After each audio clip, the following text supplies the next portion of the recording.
ಸಂಸ್ಥೆಗೆ 50 ವರ್ಷ ಆಗ್ತಾ ಇದೆ. ಲಹರಿ ಸಂಸ್ಥೆಗೆ MRT ಮ್ಯೂಸಿಕ್ ಅಂತ ಇನ್ನೊಂದು ಸಂಸ್ಥೆ ಇದೆ. ಎರಡು ಸಂಸ್ಥೆಯಿಂದ 1,20,000 ಹಾಡುಗಳು ಇರ್ಬೋದು, ಅಷ್ಟು ಅಲ್ಲಿ ತನಕ ಇದೆ ಅಂತ ಅಂದ್ಕೊಂಡಿದ್ದೀನಿ ನಾನು. ಸರ್, ನಾವು ಸಾಧನೆ ಮಾಡಿದ್ದು ಕಮ್ಮಿ ಅನಿಸುತ್ತೆ. ನಾವು ಯಾವತ್ತೂ ನಾವು ಸಾಧಕರು ಸಾಧನೆಯನ್ನು ಮಾಡಿಬಿಟ್ಟಿದ್ದೀವಿ ಅನ್ಕೊತೀವಲ್ಲ ಸರ್, ಅವಾಗ ಇಷ್ಟು ಆ್ಯಕ್ಟಿವ್ ಆಗಿರಲ್ಲ ನಾನು. ಮುಪ್ಪು ಬೇಗ ಬಂದ್ಬಿಡುತ್ತೆ, ಕೈಕಾಲು ನೋವು, ಮಂಡಿ ನೋವು ಸ್ಟಾರ್ಟ್ ಆಗುತ್ತೆ, ಮನೆಯಲ್ಲೇ ಇರಬೇಕಾಗ್ತದೆ. ಸಾಧನೆ ಇಲ್ಲ ಸರ್. ಇದು 7 ಸಮುದ್ರ ಸರ್, ಒಂದು ಸಮುದ್ರ ಅಲ್ಲ. ಸಮುದ್ರಕ್ಕೆ ಬಾದ್ ಅಂತ ಹೇಳ್ತಾರಲ್ಲ, ಹಂಗೆ ಇದು. ಇನ್ನು ಸಿಕ್ಕಾಪಟ್ಟೆ ಇದೆ ಸರ್ ಸಂಗೀತ ಕ್ಷೇತ್ರದಲ್ಲಿ. ಇನ್ನೂ ನಮಗೆ ಆ ಹಸಿವಿದೆ ಇವತ್ತಿಗೂ.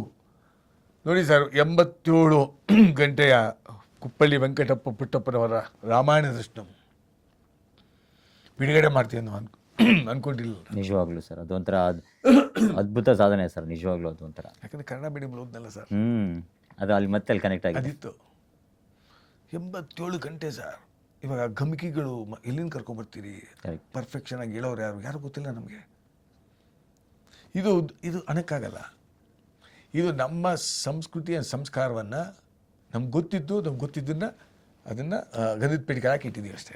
ಅಂದರೆ ಸುಗಂಧ ಹಂಗೆ ಇರಲಿ ಅಂತ. ಮುಂದಕ್ಕೆ ಯಾರು ಮಾಡೋಕ್ಕಾಗುತ್ತೋ ನಾನೇ ಮಾಡೋಕ್ಕಾಗುತ್ತೋ ಗೊತ್ತಿಲ್ಲ. ಅಂಥ ವಿದ್ವಾಂಸರು ಮುಂದಕ್ಕೆ ಸಿಗ್ತಾರೋ ಇಲ್ವೋ ಗೊತ್ತಿಲ್ಲ. ಆ ಟೇಸ್ಟ್ ಇರೋರು ಬೇಕಲ್ಲ ಸರ್, ಹೇಳೋರು ಬೇಕಲ್ಲ. ಗಮಕಿಗಳು ಎಲ್ಲಿಂದ ಕರ್ಕೊಂಬರ್ತೀನಿ? ಸಾಧಕರು ಅವರಲ್ಲ. ಎಲ್ಲೂ ಕೆಲವು ಕಡೆ ತಪ್ಪಾಗ್ಬಿಟ್ರೆ ಮತ್ತೆ ನಾವು ಬೇರೆ ಥರದ್ದು ಆಗ್ಬಿಡ್ತದಲ್ಲ. ಒಂದೇ ಒಂದು ಪದ ಸರ್ ಅಲ್ವಾ ಸರ್? ಎಲ್ಲ ಭಾಳ ಜನ ಅದಕ್ಕೆ ಕಷ್ಟಪಟ್ಟಿದ್ದಾರೆ. ಜಸ್ಟಿಸ್ ಸದಾಶಿವ ಸಾಹೇಬರು, ಪ್ರೊಫೆಸರ್ ಕೃಷ್ಣಯ್ಯ ಸಾಹೇಬರು, ಆಮೇಲೆ ಭಾಳ ಜನ ಸರ್. ಪ್ರತಿಷ್ಠಾನ, ಕುವೆಂಪು ಪ್ರತಿಷ್ಠಾನ, ಇವೆಲ್ಲ ಮಾಡಿರೋದಕ್ಕೆ ಪ್ರಾಜೆಕ್ಟ್ ಆಯಿತು. ಇಲ್ಲಾಂದರೆ ಮಾಡೋಕ್ಕಾಗಲ್ಲ ಸರ್. ಸೊ ಇದು